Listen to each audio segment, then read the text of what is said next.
देश के अगले प्रधानमंत्री राहुल गांधी जी होने वाले हैं। हाँ। और मैं आपको बता देती हूँ कि आप जंतर मंतर की बात करें, जंतर मंतर पर हमने प्रोटेस्ट किया था, पीएम इज कॉम्प्रोमाइज्ड। हाँ। उस प्रोटेस्ट में पुलिस उठा करके लेके जा रही थी, लाठियों से धक्के। नरेंद्र मोदी जी के लिए कि श्री रामचंद्र जी कह गए हैं सिया से कि मोदी जी सिर्फ धर्म के नाम पर लोगों को लड़वाएंगे, जाति में बंटवाएंगे, जो शिक्षा मांगेगा उस पर लाठी चलाएंगे। लोकतांत्रिक देश है, डेमोक्रेटिक कंट्री है, प्रोटेस्ट करना हमारे अधिकार है और सबके अपने अपने तरीके होते हैं प्रोटेस्ट करने के। भाजपा का पत्थर फेंक के होता है, लेकिन हमारा तो शर्टलेस होता है। पूरे देश में कांग्रेस ये बार बार बोल रही है कि इजराइल जाके नरेंद्र मोदी जी नाच कराएं, पर क्या एक भी प्रेस कॉन्फ्रेंस की नरेंद्र मोदी जी ने? ये सरकार जो किसान विरोधी है, जब किसान आंदोलन हुआ था तब भी राहुल गांधी जी इन किसानों के साथ खड़े रहे थे। और इंडिया यूएस ट्रेड डील में सबसे बड़ा क्वेश्चन मार्क ये है कि अगर आपने डील की है तो इस देश के प्रधानमंत्री से हमें पता चलना चाहिए कि हमारे देश की डील क्या है।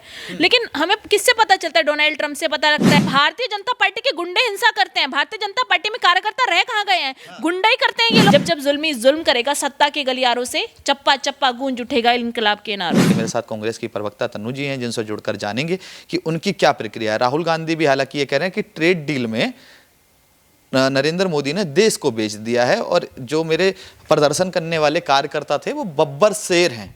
तो तन्नू जी बहुत बहुत धन्यवाद समय देने के लिए। मैं आपसे जानना चाहूंगा कौन बब्बर शेर है? देखिए, बब्बर शेर वो सभी लोग हैं जो आज सच बोल पा रहे हैं। हाँ। हमारे जितने भी कार्यकर्ता उस दिल्ली एआई समिट में गए थे, मैं उनसे ही कहना चाहती हूँ कि उन्होंने बहुत अच्छा काम किया है कि सोई हुई सरकार को जगाया है। भगत सिंह जी ने भी असेंबली पे बम फेंका था क्योंकि उनका मकसद था सरकार को जगाना, उस सरकार को जो अंग्रेजों चला रहे थे उस वक्त। तो हम भी सरकार को जगाने के लिए वहां प्रोटेस्ट करने गए थे, भारत की छवि को धूमिल करने नहीं गए थे। जैसे भगत सिंह जी ने बम फेंका था अंग्रेजों को जगाने के लिए, ना कि वहां पर लोगों को नुकसान पहुंचाने के लिए। तो मंशा क्या थी हमारी मंशा थी, अब आप देखिए प्रोटेस्ट हम कर रहे हैं तो अगर हम दिल्ली आई समिट में करेंगे तो पूरा देश देखेगा हमें। तो अगर हम किसी चीज का विरोध कर रहे हैं तो हम चाहेंगे कि हमें लाइमलाइट मिले। तो यही इंडियन यूथ कांग्रेस की स्ट्रेटेजी थी जिस पर आज भारतीय जनता पार्टी सवाल उठा रही है। मगर देखा जाए मैम, प्रोटेस्ट करने के लिए जंतर मंतर है। अभी जब प्रोटेस्ट हो रहा था, जब भारतीय जनता पार्टी ने आपके जो राहुल गांधी हैं उनके घर के बाहर प्रदर्शन किया, आपके कार्यालय के बाहर प्रदर्शन किया, तो उन्होंने एक नारा लगाया कि देश के लिए एआई और कांग्रेस किसान दोनों की जरूरत है, मगर देश को राहुल गांधी की जरूरत नहीं है। उसमें आप क्या कहना चाहेंगे? देखिए, राहुल गांधी जी से इनकी नफरत बहुत पहले से है क्योंकि ये जानते हैं कि देश के अगले प्रधानमंत्री राहुल गांधी जी होने वाले हैं। हाँ। और मैं आपको बता देती हूँ कि आप जंतर मंतर की बात करें, जंतर मंतर पर हमने प्रोटेस्ट किया था, पीएम इज कॉम्प्रोमाइज्ड। हाँ। उस प्रोटेस्ट में पुलिस उठा करके लेके जा रही थी, लाठियों से धक्के मार रही थी, ना महिलाएं देख रही थी ना बेटियां देख रही थी। तो ये इनकी पुलिस का रवैया रहता है। अगर आप सदन में बोलते हैं तो आप से कैमरा हटा दिया जाता है, आपके माइक बंद कर दिए जाते हैं। अगर आप सड़क पर प्रदर्शन करते हैं तो पुलिस आपको डिटेन करके ले जाती है। आज इन्होंने आईवाईसी के प्रेसिडेंट उदय भानु चिप जी को और तमाम लोगों को डिटेन कर लिया और पुलिस स्टेशन में रख रखा है। क्यों? अगर वो अपने देश के लिए, अपने किसानों के लिए आवाज उठाएंगे तो क्या आप उन्हें डिटेन करके ले जाएंगे? तो ये सबसे बड़ा सवाल है कि लोकतंत्र पर हमला है ये। और यही बात राहुल गांधी जी हमेशा से कहते हैं कि इस देश में सच बोलना और सच के साथ खड़े रहना जुर्म हो चुका है। राहुल गांधी किसानों की बात कब उठाते हैं, कब वो? अब ये बताइए आप मुझे, कौन सा प्रोडक्ट जो अमेरिका से भारत आएगा और जो किसान की जगह जो भारतीय किसान उनकी चीज़ें ना खरीद के जनता अमेरिका की चीज़ खरीदेगी? बताइए।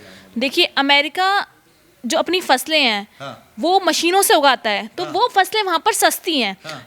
जब वो फसलें भारत आएंगी तो सस्ते दामों पर, कौन सी क्या, जितनी फसलें वो उगाता है, हाँ। अमेरिका ने बहुत सारी फसलें उगाता है। अब स्पेसिफिक एक फसल तो है नहीं, बहुत सारी फसलें। जब वो फसलें भारत आएंगी उन फसलों के दाम सस्ते होंगे तो हमारे किसानों को नुकसान होगा क्योंकि वो तो मेहनत करते हैं ना पूरी, तो वो उचित दाम उनको नहीं मिल पाएगा।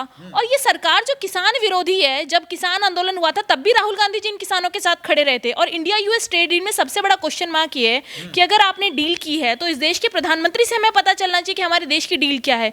लेकिन हमें किससे पता चलता है? डोनाल्ड ट्रंप से पता लगता है।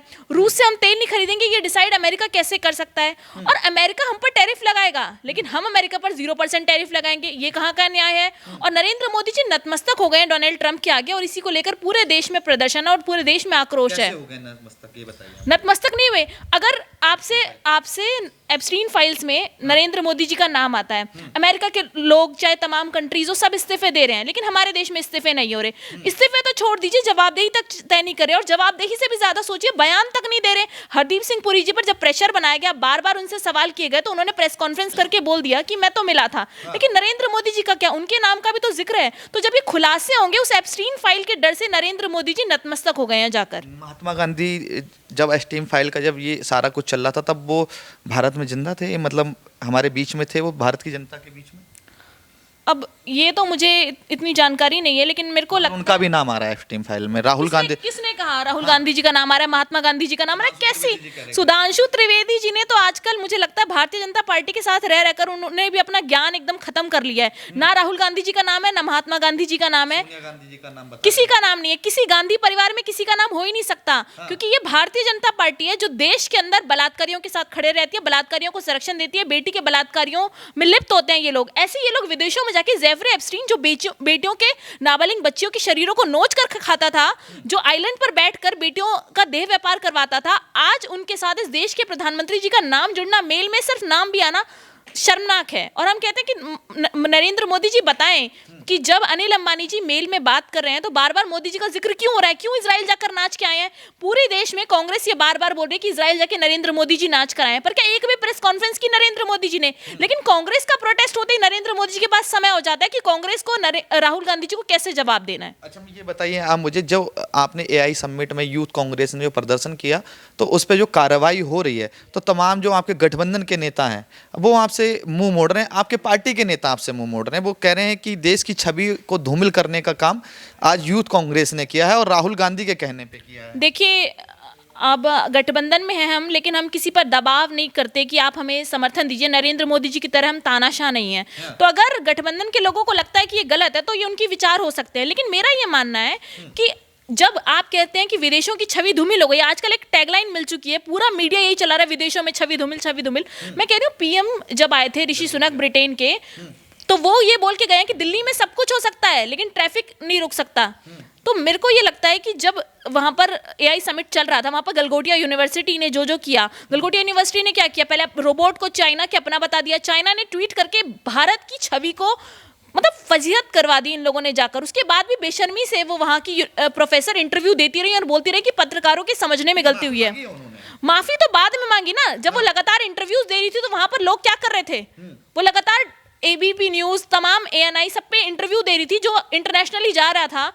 तब वो क्या करती है, और सबसे बड़ी बात है अश्विनी वैष्णव जी, वो वहां पर मौजूद थे, उनकी निगरानी में सब कुछ हो रहा था। तो आपने ये चेक कैसे नहीं किया कि चाइना के रोबोट का अपना बता दिया? आपको ये नहीं पता कि भारत में ये रोबोट बनाए कि नहीं बनाए? तो इनके मंत्री, मैं कहती हूँ शिक्षित मंत्री होना बहुत जरूरी है, क्योंकि अगर शिक्षित होते तो उनको पता होता कि ऐसे रोबोट भारत में अभी तक बने नहीं है।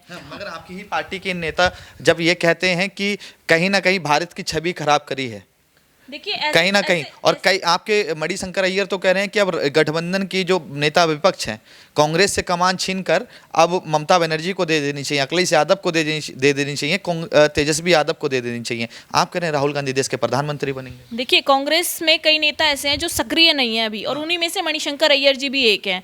और इस पर आधिकारिक बयान भी दिया कांग्रेस पार्टी के वरिष्ठ नेताओं ने, और मुझे लगता है कि मणिशंकर अय्यर जी के अपने विचार हो सकते हैं, लेकिन ये कांग्रेस के विचार नहीं है। कांग्रेस का एक एक सिपाही जो दिन रात राहुल गांधी जी को प्रधानमंत्री बनाने के लिए लड़ रहा है, और हमें, क्योंकि हम देखते हैं कि आज वो एक ऐसे व्यक्ति हैं जो ना धर्म की बात करते हैं, ना जाति की बात करते हैं, जो किसानों की बात करते हैं, जो बेरोजगारी, महंगाई, इन तमाम मुद्दों पर बात करते हैं। तो आज देश को एक ऐसे व्यक्ति की जरूरत है, क्योंकि देश में बेरोजगारी चरम सीमा पर है, देश के अंदर युवा परेशान है, पेपर लीक के मुद्दे इतने ज्यादा हैं। तो हमें जरूरत है कि धर्म और जाति छोड़ करके हम आज मुद्दों पर बात करें। तो राहुल गांधी जी के अंदर वो प्रतिभा है, और एक अकेले व्यक्ति ने पूरे सदन में इनकी नाक में दम कर रखा है, सड़क पर नाक में दम कर रखा है। राहुल गांधी जी से डरते हैं ये लोग, इसलिए इस तरीके के नंगे जैसे शब्दों का प्रयोग इस देश के प्रधानमंत्री जी को करना पड़ता है। शर्म नहीं आती इस देश के प्रधानमंत्री जी को? ऐसे अब शब्दों का प्रयोग करते हैं आप विपक्ष के लिए और राहुल गांधी जी के लिए, एलओपी के लिए, जिसको जनता ने चुनकर बिठाया है, विपक्षी सांसदों के लिए। तो अब इस देश के प्रधानमंत्री की भाषा की मर्यादा इतनी गिर चुकी है जैसे उनके पार्टी के नेताओं की है। अच्छा, ये बताइए आप मुझे, आप कह रहे हैं कि जो मोदी जी हैं, नरेंद्र मोदी हैं देश के प्रधानमंत्री, वो राहुल गांधी से डरते हैं। राहुल गांधी कहते हैं कि उनकी आंखों में मेरे डर दिखाई देता है। नरेंद्र मोदी की आंखों में डर कहाँ से दिखाई देता है? क्या वो आंखों में देखते रहते हैं क्या राहुल गांधी? आप कह रहे हैं देश में बेरोजगारी है, तो बेरोजगारी का मुद्दा नेता एलओपी ने संसद में कितनी बार उठाया है? नरवाणे जी की किताब उठा के लेकर आ जाते हैं, गलवान का मुद्दा उठाते हैं, अडानी अंबानी का मुद्दा उठाते हैं, देश के युवाओं का मुद्दा उठाया कब है राहुल गांधी ने? देखिए, ये देश का मुद्दा सबसे बड़ा ये है क्योंकि नरवणे जी की जो किताब है उसके अंदर जो लिखा हुआ है उसमें किताब है जिसमें महात्मा गांधी जी के बारे में भी गलत लिखा हुआ है, भगत सिंह के बारे में उनको आतंकवादी तक नरवणे जी कौन है? पूर्व सेना अध्यक्ष हैं। आप ये कहना चाहते हैं कि पूर्व सेना अध्यक्ष झूठ बोलते हैं? आप भाई कहां से? जब किताब वो रिलीज आई, जब उन्होंने लिख दी किताब, आप उसे प्रिंट नहीं होने दे रहे। होम मिनिस्ट्री के पास उसकी कॉपी है, राजनाथ सिंह जी डिफेंस मिनिस्ट्री के पास उसकी कॉपी है, क्यों पब्लिश नहीं होने दे रहे? क्योंकि उसमें सच लिखा गया है। और देश के पूर्व सेना अध्यक्ष पर सवाल उठाना, इस देश पर सवाल उठाना है जिन्होंने इतने दिन तक हमारी सेना के लिए काम किया, हमारी सेना को इंस्ट्रक्शंस दिए, हमारे देश में हम आज चैन से सो पा रहे हैं, तो उनकी वजह से उन पर आप सवाल कैसे उठा सकते हैं?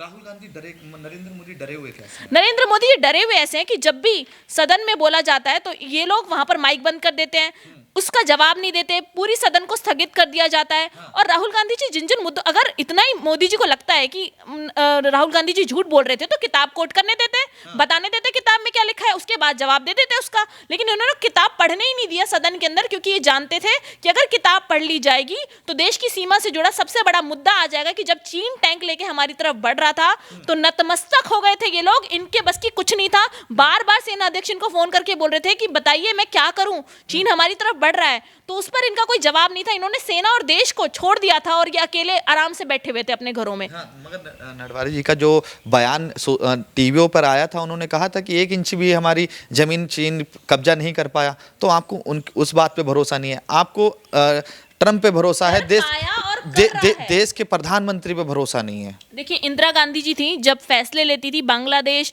जब उन्होंने टुकड़े कर दिए, जब वो काम कर देती थी तो बता देती थी, इंस्ट्रक्शंस देती थी कि हमें ये करना है, हमें यहाँ घुसना है, इसको मारना है। लेकिन मोदी जी का क्या है, जब वो घुस रहे थे, सेना अध्यक्ष ने रोक लिया, लेकिन जब वो घुस रहे थे, चीन हमारी तरफ बढ़ रहा था, उस वक्त नरेंद्र मोदी जी और उनके कैबिनेट की रिस्पॉन्सिबिलिटी बनती थी डिफेंस मिनिस्टर की कि वो इंस्ट्रक्शंस दे कि क्या करना है आगे। लेकिन उस वक्त उन्होंने कह दिया कि आपको जो ठीक लगता है आप कर लीजिए।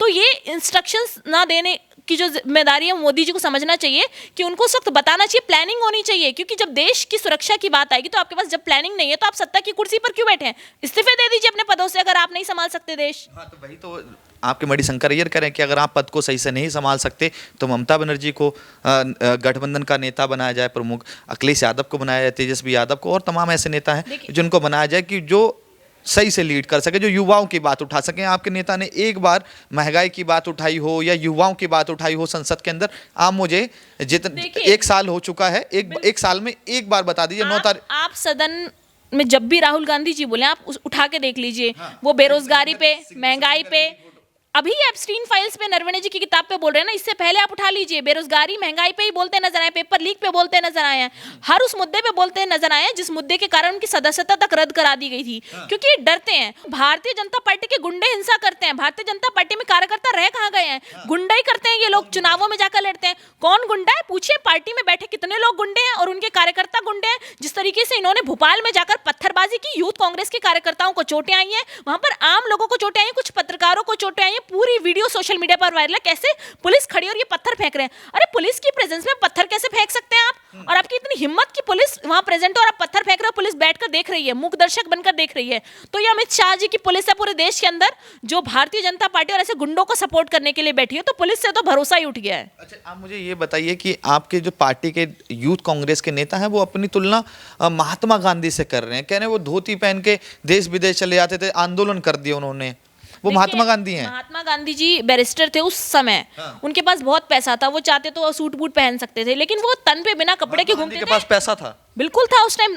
महात्मा गांधी जी बैरिस्टर थे, पढ़ने गए थे, पढ़ के आए थे विदेशों से, तो खूब पैसा होगा। लेकिन सवाल ये है कि उन्होंने एक तन पे कपड़े नहीं पहने और धोती पहनकर वो घूमते थे। क्यों? क्योंकि वो ये दिखाना चाहते थे कि मैं भी तुम्हारी तरह ही आम नागरिक हूँ। तो आज जो प्रोटेस्ट हुआ वो शर्टलेस हुआ, लेकिन शर्टलेस प्रोटेस्ट से इतनी ही दिक्कत थी आपको, तो आप ये सोचिए हरियाणा के अंदर यूपीए की सरकार में अनिल विज जी और उनके मंत्रियों, उनके कार्यकर्ताओं ने एक प्रोटेस्ट किया था सड़कों पर, उसमें भी उन्होंने तो बनियान तक नहीं पहन रखी उसमें। तो शर्टलेस प्रोटेस्ट से दिक्कत नहीं है, दिक्कत इनको इनकी छवि खराब होने से है। इनको भारत की छवि कभी धूमिल नहीं हुई विदेशों में, क्योंकि विदेशी नागरिकों ने कभी भारत के बारे में कुछ नहीं कहा। लोकतांत्रिक देश है, डेमोक्रेटिक कंट्री है, प्रोटेस्ट करना हमारे अधिकार है और सबके अपने अपने तरीके होते हैं प्रोटेस्ट करने के। भाजपा का पत्थर फेंक के होता है, लेकिन हमारा तो शर्टलेस होता है। अच्छा, गौरव भाटिया हैं भारतीय जनता पार्टी के प्रवक्ता, वो कह रहे हैं कांग्रेस नंगी हो गई है, कह रहे हैं कि गौरव भाटिया, सुन लीजिए, गौरव भाटिया को बोलिए पहले पैंट पहनकर बैठा करे डिबेट में, नंगे शब्द का प्रयोग तो बाद में करें, पहले अपनी पैंट संभाल लें। उनसे तो मैं यही कहना चाहती हूँ कि जो डिबेट में बिना पैंट के बैठ सकता है वो ऐसे नंगे शब्दों का हमें सिखाएगा कि बिना शर्टलेस ना घूमे। तो गौरव भाटिया जैसे लोग बहुत देखे हमने, पहले सपा में थे और अब आ चुके हैं, तो ये है वॉशिंग मशीन में धुले गौरव भाटिया भी। अखिलेश यादव ये कह रहे हैं कि जो इंटेलिजेंट्स हैं वो फेल है, मोदी जी की जो सुरक्षा विभाग है वो फेल है, वो ये कह रहे हैं। लेकिन मेरे को लगता है कि अखिलेश यादव जी के अपने निजी विचार हैं कि वो कांग्रेस पर क्या बोल रहे हैं, लेकिन भारतीय जनता पार्टी ने जो विदेशों में हमारी छवि, गठबंधन में टूट कैसे हो गई है? अगर हमारे किसी मुद्दे पर विचार मेल नहीं खाते हैं तो हम उस स्टैंड लेंगे। लोकतांत्रिक पार्टियां अपना अपना व्यक्तित्व है और अपने अपनी विचारधारा है, जिसको जो टॉपिक पे जो विचार सही लगता है वो व्यक्त करते हैं और पूरी आज़ादी है। हम मोदी जी की तरह तानाशाह नहीं है कि हम किसी को कंट्रोल कर लें या गठबंधन की पार्टियों को अपने कब्जे में रखें, जैसे नीतीश कुमार जी को इन्होंने रख रखा है, ममता बनर्जी को रख रखा है और समय आने पर इस्तेमाल कर लेते हैं। हम वैसे नहीं हैं, तो ये उनके अपने विचार हो सकते हैं अखिलेश यादव जी के, लेकिन मुझे लगता है कि ये प्रोटेस्ट बिल्कुल सही था और ऐसे प्रोटेस्ट आगे भी हम करते रहेंगे, जनता के हक की आवाज़ उठाते रहेंगे, सड़कों पर प्रदर्शन करेंगे, जंतर मंतर पर करेंगे। जब जब आवाज़ दबानी हो तो आप दबाते रहिए। कहते हैं ना, जब जब जुल्मी जुल्म करेगा सत्ता के गलियारों से, चप्पा चप्पा गूंज उठेगा इनकलाब के नारों से। मेरा लास्ट सवाल आपसे ये होगा कि बिहार की जब जीत हुई तो प्रधानमंत्री नरेंद्र मोदी ने कहा कि देश का एक युवा है जिसको बार बार लॉन्च किया जा रहा है, 95 चुनाव हार चुके हैं, 95 चुनाव। अब कांग्रेस के जो अंदर के युवा हैं वो सवाल पूछना शुरू कर चुके हैं, क्योंकि आपके पार्टी के मणिशंकर अय्यर हों, चाहे वो एक आपकी पार्टी के नेता हैं, वो भी तमाम सवाल कह रहे हैं कि देश में ये नहीं होना चाहिए। तो आप सवाल पूछे जा रहे हैं, तो नेतृत्व चेंज करा जाएगा, राहुल गांधी की जगह कोई दूसरा चेहरा आएगा या राहुल गांधी ही चेहरा रहेंगे या 100 शतक करके रहेंगे वो? देखिए, राहुल गांधी जी अगले प्रधानमंत्री है, क्योंकि चुनाव हारना और जीतना ये लगा रहता है। लोकतांत्रिक पार्टी है, लोकतांत्रिक देश है। कई सालों तक भारतीय जनता पार्टी भी सत्ता से बाहर रही है, संघर्ष किया उन्होंने, आज वो 2014 से सत्ता में है। तो समय आएगा, समय पलटेगा और ये लड़ाई है और इसे लड़ते रहेंगे। और मैं तो कहती हूँ कि श्री रामचंद्र कह गए सिया से, ऐसा कलयुग आएगा, मेरे नाम से सत्ता पाकर सबको आंख दिखाएगा, धर्मों पर लड़वाएगा और जाति पर बंटवाएगा और गरीबों के अधिकारों को छीना जाएगा। जो सत्ता, जो शिक्षा को चाहेगा या जो शिक्षा को पाएगा उसको मार भगाएगा। ऐसा कर कर वैसा कर कर ये अपना मकसद पाएगा। तो ये नरेंद्र मोदी जी के लिए है कि श्री रामचंद्र जी कह गए हैं सिया से कि मोदी जी सिर्फ धर्म के नाम पर लोगों को लड़वाएंगे, जाति में बंटवाएंगे, जो शिक्षा मांगेगा उस पर लाठी चलाएंगे। इनकी पुलिस पेपर लीक में लाठी चला देती है, जब युवा प्रदर्शन करते हैं तो लाठी चला देती है, और मकसद इनका सिर्फ एक ही है कि सत्ता।